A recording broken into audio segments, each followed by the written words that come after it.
If there was a Shai Gilgeous-Alexander or Luka Doncic on the table, they might consider it. But I don't know if De'Aaron Fox rises to that level. They may believe Castle will be comparable to Fox in a couple of years. This is what Brian Windhorst said just a few months ago when talking about the Spurs trade with the Kings for De'Aaron Fox, and more importantly, when talking about how highly the San Antonio Spurs value Stephon Castle, to the point where he has been considered untouchable in any trade package that would not involve one of the 5 or 6 best players in the NBA. That is what the Spurs think of Stephon Castle. And depending on who you ask, people would either say the Spurs are crazy for thinking he is that good, or they would say it makes perfect sense to believe that highly in a Rookie of the Year who is capable of doing things like this.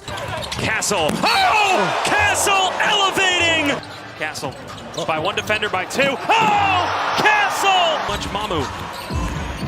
Castle. Oh! Castle! Normally after winning the Rookie of the Year, you would be considered untouchable on most teams. You would be considered the prized asset on most teams. But the Spurs aren't your average young team. They are built around the most talented basketball player ever. And that means every single decision they make or don't make is under a magnifying glass. And Wemby is good enough to win right now, which has a lot of people, myself included at times, thinking that maybe the Spurs should fast track that and trade for players who are further along than the likes of Steph Castle. But there is one thing that makes me believe in what the Spurs are doing. I don't know.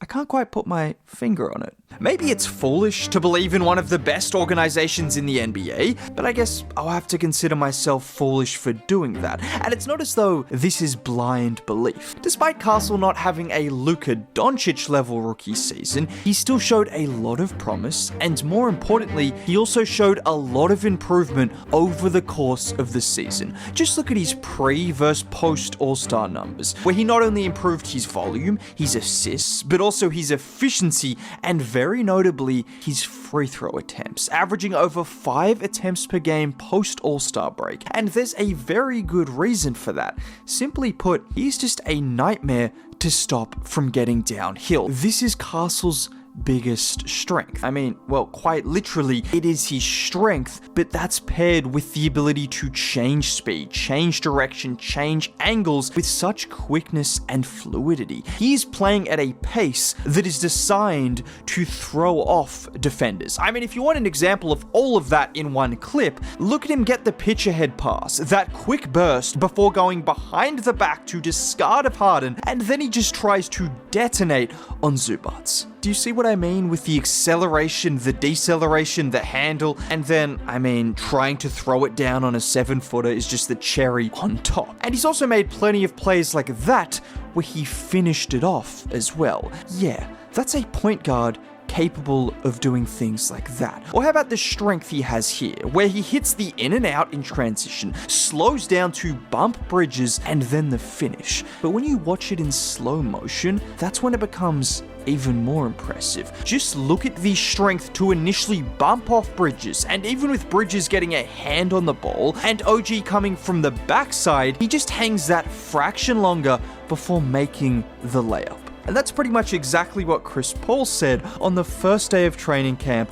about Steph Castle. He's strong as hell too, so it's cool to see and good for us. And most importantly, all of these attributes that he has physically, mentally, and from a skill set perspective, all of them are conducive to winning when optimized to the best version. This is it. After OKC's Game 5 performance, we are now potentially one game away from the end of the NBA season. And that means there is not long left to make your predictions on how you think the rest of these finals will pan out. And there is no place better than Kalshi to do just that. With Kalshi having facilitated over $2 billion worth of trades, with over 1 million users, Kalshi is also legal in all 50 states. And even with the NBA season almost over? Kalshi has markets on pretty much everything you could think of. I mean everything. So even after the finals are all wrapped up, you'll still have the opportunity to bet on any number of things with Kalshi, such as who you think will be drafted third, or if you think Jaylen Brown and Jason Tatum will play again together in Boston. So put your NBA and entertainment knowledge to the test and sign up using my link, and anyone who trades $100 will receive $10 free credit. I mean, just talking about those winning attributes that I mentioned, it's the passing, the defense, the cutting, the physicality. We already saw this at UConn, and I know everyone wants every high-end draft pick to turn out to be a superstar, the next Shai Gilgeous-Alexander, and maybe Stephon Castle will turn out to be that good. But at the very least, I see someone with all the attributes to be a high-level cutter, to be a good passer, to be a great defensive player, and those attributes are going to contribute to winning. Even on a very specific level, his skill set is also conducive to playing alongside someone like Wemby. In particular, the inverted pick and roll, which we saw more and more of from Vic this year. How about having a 6'5" point guard who you can run pick and rolls with, who can then be the roller and attack the rim and two-handed dunk on 7-footers, or use his physicality to then draw more defenders before throwing passes to the corner shooters.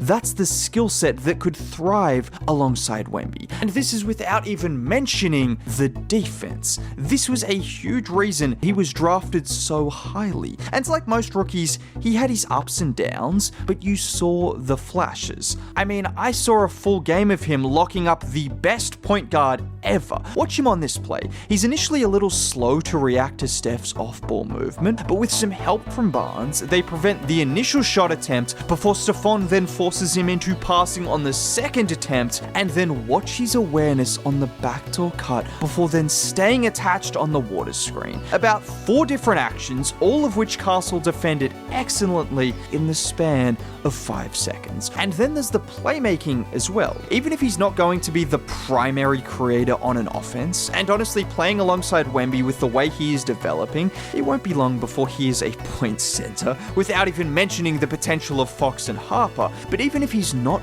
running point guard, he still has those playmaking attributes that you want all across the board. I mean, what better example than with 19 seconds left in the game and the scores level? Castle is isolated against Curry, and look at the recognition to spot Keldon sneaking behind Draymond and the pass to go with it as well. How many rookies would have the presence of mind to make that kind of play with the scores level, 20 seconds remaining, and the opportunity for him to go for glory himself, instead recognizing the breakdown and rifling in the pass as well? And this is what I like about Stephon Castle, and this is what stands out. Even if he doesn't get the same amount of on-ball reps that he got in his rookie season, those attributes are going to hold up in a lower usage role, and they're going to hold up alongside the likes of Victor Wembanyama. And you can debate whether he should be rated as highly as the Spurs seem to rate him, but I don't think you can debate